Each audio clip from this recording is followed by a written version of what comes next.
versus LeBron, Starbucks versus Dunkin' Donuts. In estate planning in Florida for real estate, Lady Bird deed versus trust. It's a common question that we get at the Siegel Law Firm. So there's no right or wrong. There's no one is better than the other.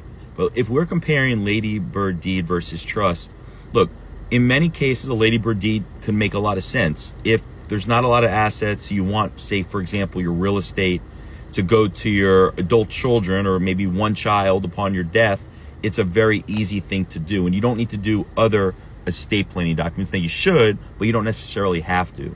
A trust is a little more complicated to set up, but it has a lot of flexibility. You could say what happens to that property upon your death.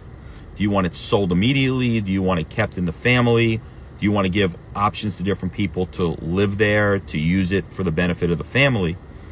Also, if you have more than one child or more than one beneficiary and you use a Lady Bird deed upon your death, say 2, 3, 4 people now become the owner, one wants to sell it, one wants to rent it out, you can have family conflict. Whereas with a trust, you can name one person to be the trustee to determine what happens and whether it gets sold or how that property is dealt with. So there's no right or wrong answer here versus Lady Bird deed versus trust.